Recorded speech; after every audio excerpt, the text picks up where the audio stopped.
What's up, everyone? It's Roby1. I'm in Warren, Mass.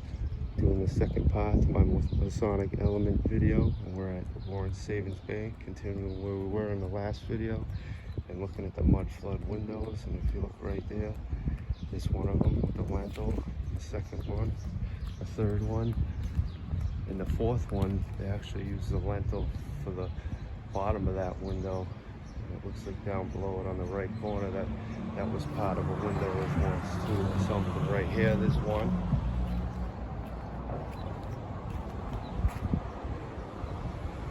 This was in a fire at one point. It's been refurbished and probably fudged up 7 ways to Sunday with all different sized little bricks within between it. If you look, it's not just the regular size. There was other little bricks put in there. This is the fudge line, I'd call it. And this was actually an opening at one point, maybe a door. And these, if this, my theory is this town was 10 feet lower, and then if them were openings for people to get in, you could maybe say them were openings for giants. Just a speculation, don't get all worked up. There's another cover-up window, you see it? And there's cinder blocks under there, so that's telling you that was covered up after. I don't know what year they did that. It's got the keystone above the doorways, and the oldest keystone that I'm aware of was supposedly at Solomon's Temple. Here's another mud flood window with cinder blocks. That lentil's starting to crack. Some of this caulking has like serious cracks when they mortared it and grouted it. And some are really nice. You see down in here, it almost looks like it was some kind of caulking. If you look close. I guess I was off. I thought it didn't crack, but it does. Maybe the old stuff didn't. See down there? There's not a crack in that mortar where the grout line goes through. And it looks like a different color than this stuff. There's no doubt about it. That's like a pinkish color. And then if you look, right as it goes up, it turns into a different color. So, we'll look at the two different size bricks quick right here. I get the tape out, I have to do it with my left. 8 by 2 1/4, and then the older bricks go from 8 to 2 1/4, and I found 7 3/4 over here, and I think 7 7/8. So we'll just take a quick gander. I think this was it. See, that's a 3/4.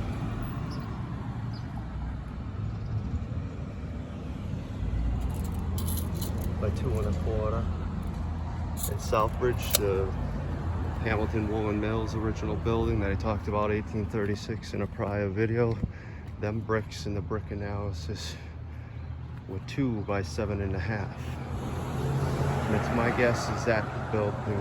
They don't give the specific date on this one. They say the building's decided it will possibly built 1818, 1826. They don't give you the specific date for this one. At least in the history book that I had, Sylvia Buck. And it's tough to get. I wish I still had it.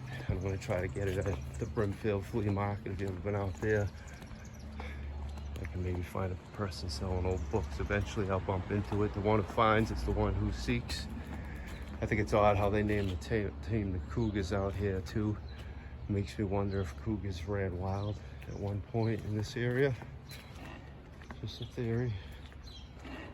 So let's get over here for a second and look at these mud flood windows. See right here?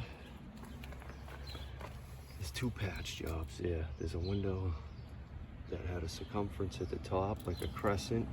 And then there's a line here, you see it? And it goes down, and then it goes up like this. So what really went on here, we truly couldn't know. This is definitely one of the older bricks. And it looks like 8 1/8. 8 3/16. By maybe 2 1/4, maybe even more. I'd say 2 3/8 by 8 3/16. So there's another one. 2 1/8 by 8 3/16. Let's write that one down. 2 1/8 by 8 3/16. Back bottom. So there's another size. I got a few different sizes written down. A brief overview of this. I showed you it quick, but I'll read it this time. William Baker Ramsdale, 1825-1905. Now the Masonic Lodge. Former and civil engineer, 30 years. Tax collector and treasurer to his boot and shoe business in the Maple Street building of Warren Savings Bank. Hotel Ramsdale, built 1886 by W.B. Ramsdale, dedicated to his son Homer. 2 stories removed after a fire in Obertuck's Grocery in 1941. Founder of Warren Savings Bank, serving as vice president and board of investment for many years. Also assessor, selectman, tax collector, and treasurer. And just all that right there tells me he was a Mason, because only the Masons had these prestigious holdings in the beginning and jobs. Next to the hotel right, Warren's Spa, possibly built 1818, 1826. Mr. and Mrs. Daniel Holt, early physician. E. Charles Morgan, second owner, 1867, 1826. Dr. Lorenzo Warner, home and office upstairs. Now this all came out of the Sylvia Buck history book. And Buck is a name too that comes from the early settlers. So she's got to be related to this guy. I found his name somewhere. Where is it? Robert A. Buck. This is all stuff out of the Sylvia Buck history book. So we're gonna go to a different part of this building now. Keep going on, showing all the mud flood windows. There's another window covered up. Let's see if there's one down here. Yep, there's a lentil down there. You see it under the gas line? I'm definitely right about history.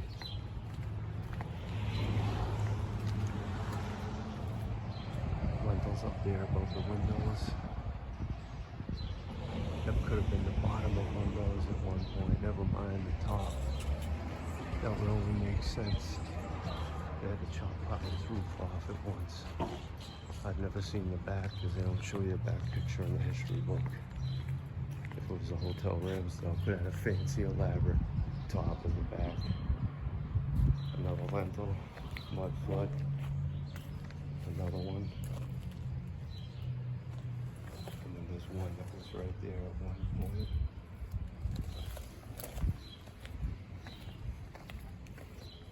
Mud flood. And then what's over there? Let's see. Just curious, another patch there, window patch. Up in there, there's all different sized bricks. Looks like right there on those corbels there was something. You don't get a 4-foot corbel.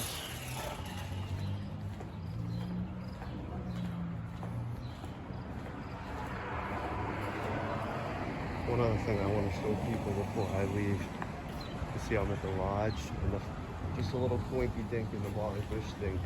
The Tuesday that Molly got taken, the 27th of June, was the last. See how this goes from the Tuesday of each month, September through June. The day she got abducted, this was the last meeting day of their cycle. Just the coinkydink within the Molly Bish thing. Had to say it. And then up there is owls. You see them? Is it to get rid of the birds? Obviously they got a bird problem over here.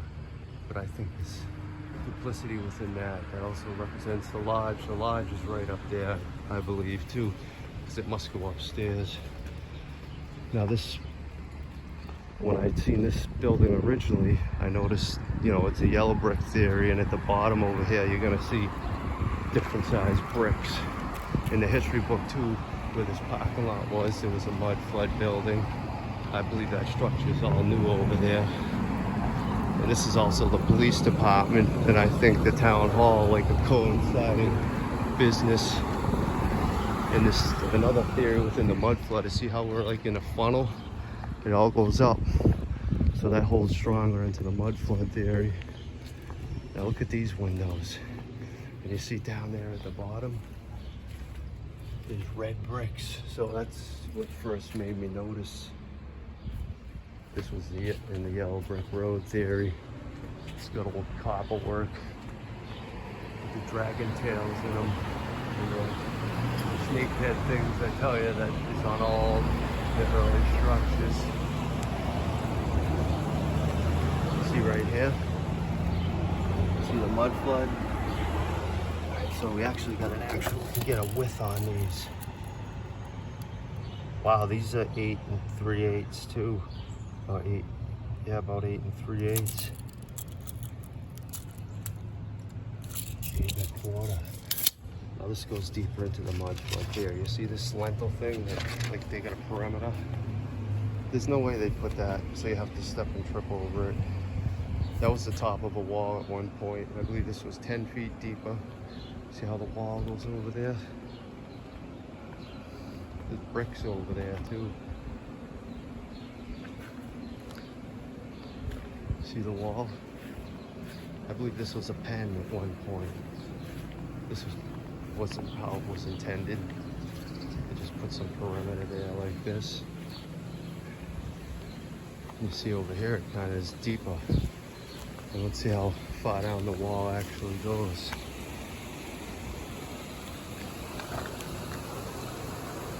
Oh yeah, it's gonna be about 12 feet down.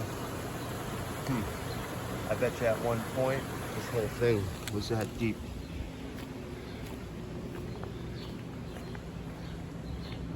Let's go around to the front. I'm gonna read up this article too on these buildings in a moment. I also believe the work they did within this era was not even close. Sorry, rendition.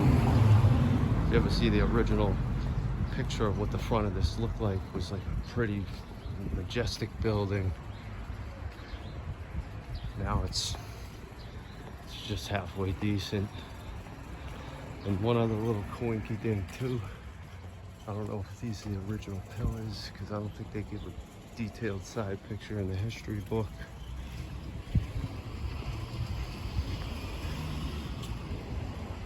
Front view.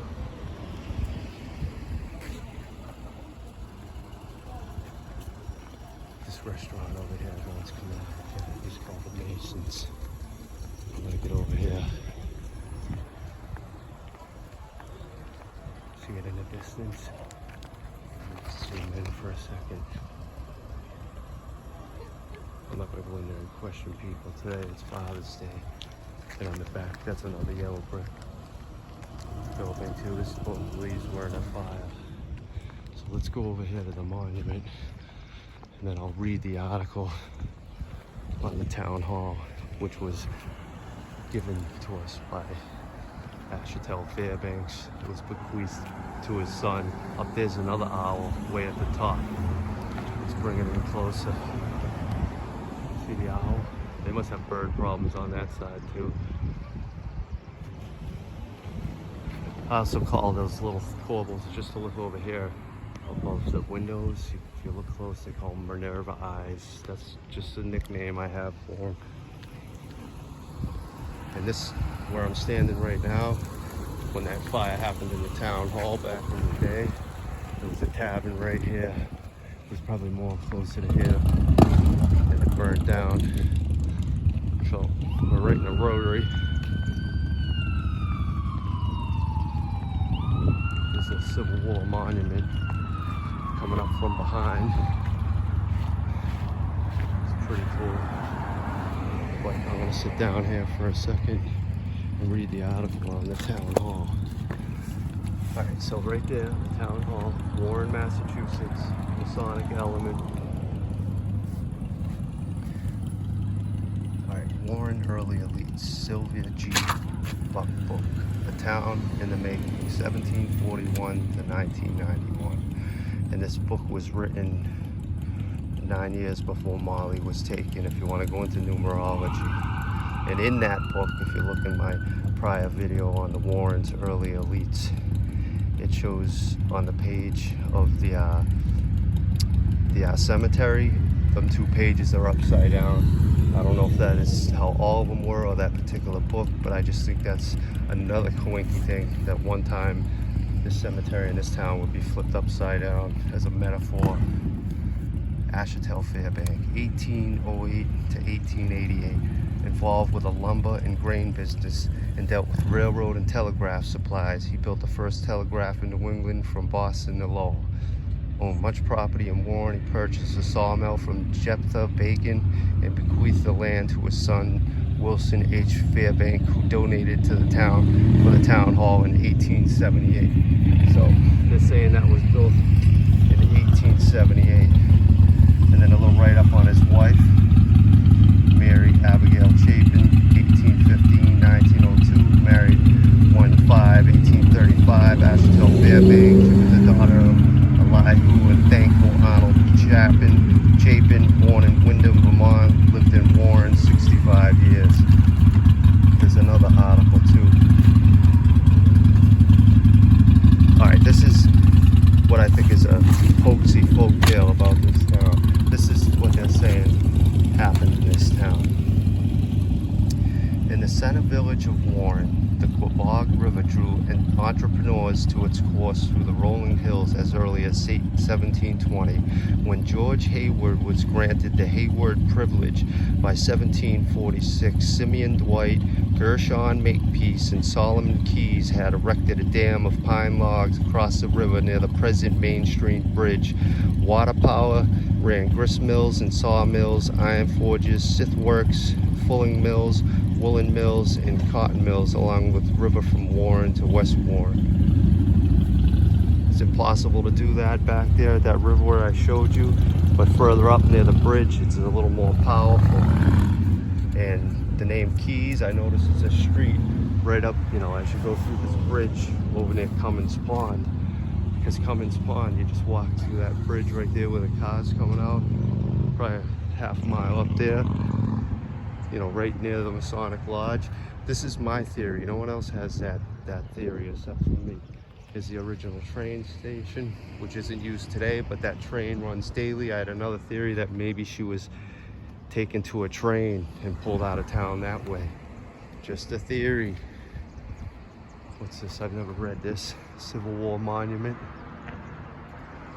And this isn't Joseph Warren, the gentleman who created Warren.